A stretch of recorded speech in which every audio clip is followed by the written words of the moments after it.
मीरपुर नाम के शहर में तेजस अपनी पत्नी नीरू के साथ रहता था। पति पत्नी दोनों ही नौकरी करते थे।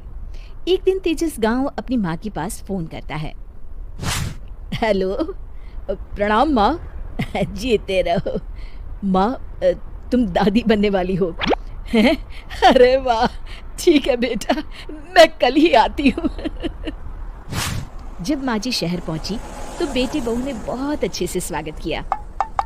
लीजिए माँ जी चाय। अरे गर्मा गर्म पकोड़े ले आओ माँ के लिए। नीरू रसोई में गई और 2 मिनट में ही पकोड़े ले आई। जी ये लीजिए। बहू जादू से बनाए हैं क्या? अभी तो रसोई में गई थी। यम्मी।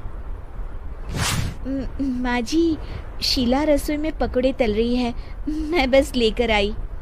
हे भगवान, मेरा धर्म भ्रष्ट कर दिया तूने। अब तो गंगा जल से शुद्धिकरण करना होगा। दूसरे दिन, माँ जी मैंने नाश्ता बना दिया है, ऑफिस जा रही हूँ। पर अभी तो घर का सारा काम पड़ा है। शीला आती ही होगी, झाड़ू पोछा बर्तन कपड़े वो सब कर लेगी। हमारे जमाने में घर का सारा काम हम ही करते थे। जी माँ जी, आप बहुत होशियार हैं, मैं घर ऑफिस दोनों नहीं संभाल पाती। तो जरूरत क्या है घर से बाहर जाकर चाकरी करने की? वैसे भी घर का काम खुद करने से घर में बरकत आती है, समझी? पर माँ जी। पर वर कुछ नहीं, इस महीने की पगार मिले फिर ऑफिस बंद है। हाँ। रात को नीरू तेजस से कहती है, सुनिए जी, माँ जी बोल रही थी कि मैं नौकरी छोड़ दूं।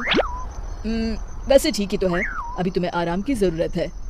फिर भी आराम कहाँ, शीला को छुड़ाने के लिए बोल रही थी।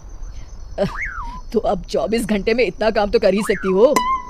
पर जॉब पसंद है मुझे, घर पर मन नहीं लगेगा।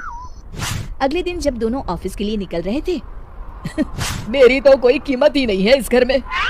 माँ जी, आजकल महंगाई बहुत है, रहन सहन भी बदल गया है, दोनों नौकरी करते हैं तभी ठीक रहता है।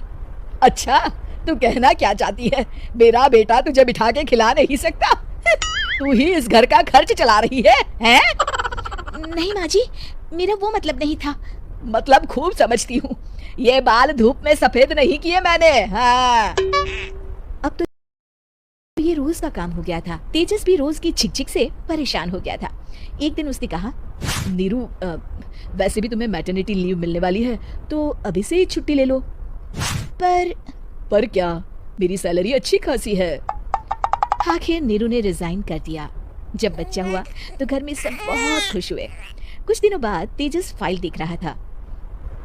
क्या हुआ तेजस, कुछ परेशान लग रहे हो? हाँ, वो हमारी जितनी सेविंग्स थी वो तो हॉस्पिटल में और छठी के फंक्शन में खत्म हो गई है नीरू।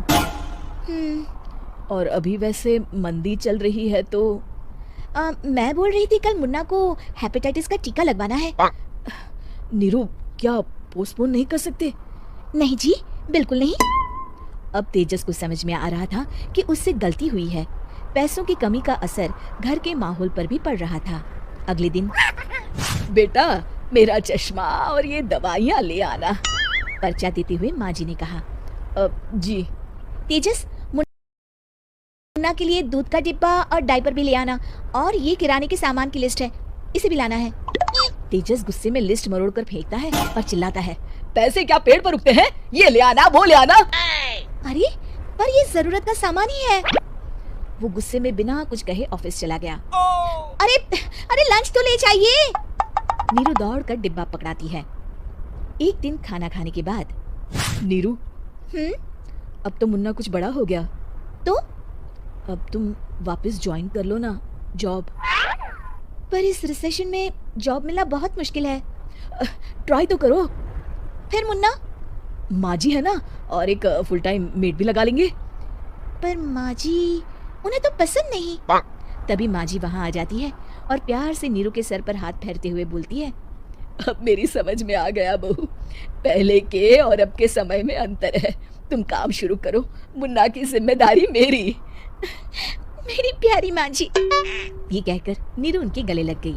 शिक्षा परिवर्तन संसार का नियम है, हमें भी समय के साथ चलना चाहिए। उम्मीद है कि आपको हमारी ये कहानी पसंद आई होगी। कृपया हमारे चैनल को सब्सक्राइब करें और सभी अपडेट्स के लिए बेल आइकन जरूर क्लिक करें। और हाँ, वीडियो लाइक और शेयर करना मत भूलिएगा। Bye bye.